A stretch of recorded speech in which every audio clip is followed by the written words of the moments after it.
Welcome to Binge Movie Recap.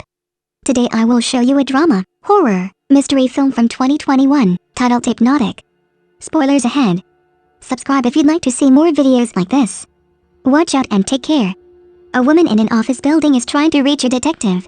She is clearly disturbed. She walks through the box offices as if paranoid. She gets into an elevator and stands with her back to the wall, terrified of someone or something. She receives a call, an unknown number. Thinking it might be the detective, she answers and the man tells her, "Andrea, this is how the world ends." The elevator stops. Her attempts to get out are futile. High-pitched screeching sound fills her head. Suddenly it feels like the walls are closing in on her and she gets crushed. Jen visits her friend, Gina, to whom she gives a dead plant for her housewarming party. Gina reveals the bad news: Brian is here, her ex-fiancé. She tells Gina she'll have a glass of wine and then everything will be fine. Inside, the two notice each other and Scotty, Gina's husband, apologizes, saying he didn't know Jen was coming. Gina introduces Jen to Dr. Colin Mead. She tells her that Colin is a magical therapist and she had a great experience with him. Later, at the table, they talk about their jobs. It turns out that Brian and Jen are both software engineers, but Jen isn't working right now. Out of habit, Jen stops Brian from eating some snacks. She's sure there is sesame in them and Brian is allergic to them. Jen is slightly drunk when Collins approaches her and leaves her his credentials, in case she's interested. As Jen waits for her Uber, Brian tells her that he thinks about her all the time and misses her. Jen was the catalyst for their breakup. She just wants him to stay away from her. He still offers to take her home. She thinks it's a bad idea, but it's just a ride. In the morning, it turns out, they had a good nap together. She meets with Gina at a coffee shop and tells her all the details. Jen is just unhappy with her life and Gina once again suggests a visit to Dr. Collins. Jen agrees to do it once. In Collins' waiting room, a woman leaves his office and tells Jen that she should have seen her when she started. She praises Collins to the skies. In his office, he's glad she decided to come in. Jen tells him about her problems. She doesn't feel like doing anything around the house or outside. Maybe she should cut back on the alcohol. He tells her that bad habits come from deeper issues. There is always a root cause. He asks her to tell him more about Brian.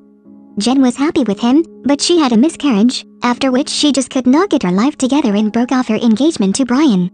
Colin suggests hypnotherapy, an excellent remedy for people who have suffered trauma. Jen resists it. But when he asks her what she wants, she replies that she wants to be happy. He leans into her and asks her to let him help her. The hypnotherapy begins with her concentrating on the flickering light. Some gentle words from Collins get her to relax and imagine a forest with chirping birds. She wakes up with the room lit up with no recollection of what happened in the last hour. Collins tells her that she did well.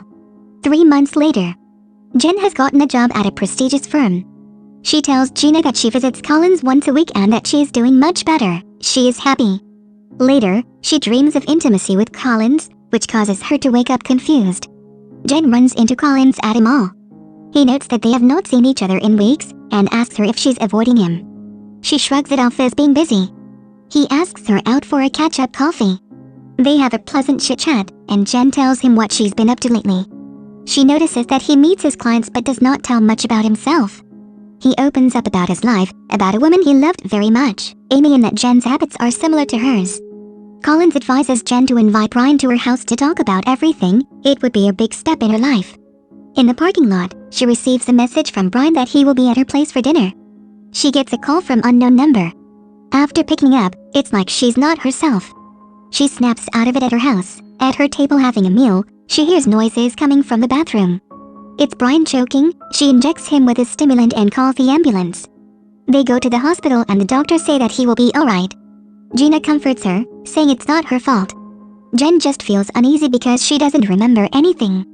She has a session with Collins. She tells him about not remembering a thing and that she feels responsible for Brian being hospitalized. She says it felt similar to the hypnosis he is performing on her. Jen has another dream about her and Collins. She gets a glass of water and looks at the receipt from last night. Sesame oil. She has a flashback of answering the call that said, "Jennifer, carry the fire." She remembers all the lost time and her adding sesame oil to the salad. Jen decides to take a closer look at Collins to find out who he really is and what the hypnosis is used for. She finds out that another patient, Andrea, had filed a restraining order against the therapist. She tells Gina about it, but she thinks nothing of it. Jen shows her more evidence, like the background check she ran on him.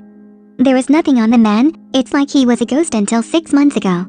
Andrea had died of a heart attack 3 days after filing a restraining order against Collins. She even shows the receipt with sesame oil and Gina finally believes her. They visit Detective Wade. Since he was the detective on Andrea's case, they question him about her and say they are experiencing something similar. Wade tells them that he got nowhere with her case. When he approached Collins, they had to call off the investigation on the same day. One of the senior officers had also used Collins' services and had probably been hypnotized. He shows her the surveillance footage from the elevator. It was all in her head and started right after the call. The best advice Wade can give them is to find a new therapist, because you cannot prove you have been hypnotized. Outside, Gina confesses that she was also hypnotized so she would not be afraid of spiders. When Jen parts ways with Gina, she calls Collins for an appointment and decides to record her session with him. The woman who had previously praised Collins leaves distraught. To hide why she's here, she asks him to help her with hypnosis to forget her worries about Brian being in hospital.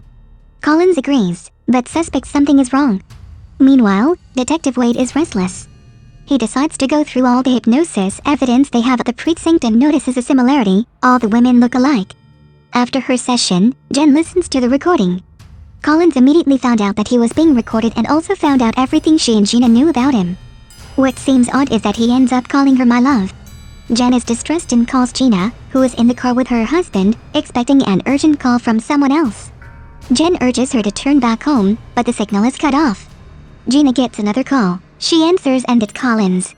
He says the magic words and she starts hallucinating that there is a giant spider crawling on her. She asks Scott to get the spider off of her, but it's all in her head. Gina keeps screaming to get rid of the spider as it approaches her neck. In the process, she does not pay attention to the road and gets into an accident. Collins is enjoying a scotch with classical music in his office when Wade comes by.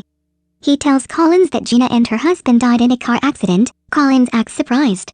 Wade goes on to tell him about the pattern of deaths among his hypnotized patients, doubting that it is a coincidence. As he talks, he manages to grab a spoon to get his fingerprint sample. Before Wade leaves, Collins jokingly offers him a hypnotherapy session. He knows Wade can't prove anything. Later, Wade visits Jen. She tells him about the recording and about Collins following her. He tells her to lay low for now while he gathers more information on Collins. As Wade leaves, he notes that he will call her in the morning. Moments later there is a knock at the door. She thinks maybe Wade forgot something, but no, it's Collins. She tries to close the door, but he yanks it open with force. As she tries to escape, he yells at her to stop and she freezes, unable to move. Collins tells her he just wants to talk to her and wants to know what did he do that she distrusts him? He also tells her that Gina and Brian got in the way of her dreams and now it's Wade he's going to be taken care of. He'll see her soon and he tells her to relax, which makes her able to move again. She tries to reach Wade but his phone is dead. While looking at TV he hears a noise. He grabs his gun to investigate, checking his bathroom, bedroom and even the closet. He relaxes and goes back to watching TV. Someone appears from under his sink and slowly crawls out. It's one of Collins' patients. She stabs Wade in the arm and slashes his stomach, jumping on him and even biting him. Wade manages to throw her off and finish her with a box. That's why you turn on your phone after you charge it. Jen visits Wade in the hospital and asks him to find the hypnotist at the station who can make her recall her sessions with Collins. Later, Jen has a session with Stella, also a hypnotherapist. Let us just say Jen has some trust issues with the profession. She nevertheless agrees to hypnosis if Stella can get any information about her sessions with Collins. Let the world around you slow down. Stella asks her what she remembers. When she suddenly gasps for air, Stella tries to bring her back. Jen remembers a house and inside Collins giving her a bracelet that says March 6th, then Stella brings her back. She explains to Jen that Collins has put a fail-safe on what they are doing so that no one can get into her memory. She suggests placing a counter-trigger inside her that might help her against Collins' control over her. Today is the 6th of March. Jen searches for the address she saw in her memory and finds some documents about the CIA, where patients are implanted with false memories, effectively mind control. Jen informs Wade of her findings and heads to the Sullivans' house. There she rings the doorbell and knocks, but the house seems desolated, and of course the door is open. She sees a photo of Collins and his supposed wife Amy. She and her look a lot alike. Collins shows up behind her. The CIA agent Sullivan was Collins' father, so he taught him the trick of the trade. With some magic words, he puts Jen to sleep. Wade's friend calls him and tells him about the fingerprints on the spoon. They belong to Julian Sullivan, but he now calls himself Collins, which is the cue for Wade to come to Jen's rescue. Jen wakes up in Colin's office. Wade calls her and sends some units her way. Collins tells her to sit down, and she does. Meanwhile, the police storm the building. Collins explains to her why this is happening to her. She is an exact copy of his wife. She even smells like her. Just as the police are about to break down the door, Collins leans over and tells her she can wake up now. She's not in his office. She is at Sullivan's residence. The police find the office empty and Wade makes sense of it all and drives to Sullivan's house. Jen looks around unable to move. She recognizes the room and the music playing. She understands that her dreams were not dreams. They are Colin's memories with his wife. He is trying to implant Amy's memories into Jen and eventually replace her. The power of hypnosis. Colin tells her that he and Jen share the same wounds, the loss of his wife and her miscarriage, as he continues to make her up. He puts on her the same bracelet he gave his wife for their anniversary. Wade has made his way to the house. Just as Collins is about to kiss her, he hears the door shut. Wade just couldn't hold the door. Collins forces Jen to hold onto the railing. Jen begs Wade to help her, but the door is locked, so the cat and mouse game begins, even though Wade is at a distinct disadvantage due to his injuries. Collins turns out the lights. Wade enters a room with flickering light from a projector. He sees an outline of Collins all around him and tries to shoot him, but fails. Jen tries her best to let go of the railing, and succeeds. Collins attacks Wade from behind with a crowbar, knocking him down and beating him up.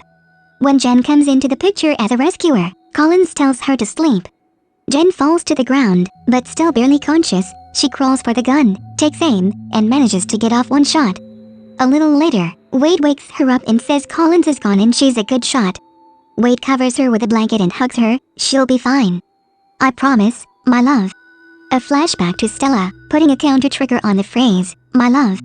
If Collins ever uses it, she'll ignore every single trigger he put in her hand and will see the world around her for what it truly is. Jen realizes it's not Wade hugging her, but Collins. She picks up a plate and smashes it against Collins' head. She then finds Wade beaten up and bleeding. He tells her about a gun on his ankle, and she finally manages to finish Collins off. Turns out Jen was not a very good shot. She just grazed Wade. 1 month later, Jen is at her new job. She visits Brian every day at the hospital. She apologizes to him for what happened to them, and also that his tests are positive and he should wake up soon. Wade gets a promotion and Jen thanks him for everything and congratulates him. Wade presents her with a token of his appreciation. When she opens it outside, it's a CD, Better Sleep, Self-Hypnosis. She scoffs at the irony. The end. Thank you for watching. Subscribe if you'd like to see more videos like this.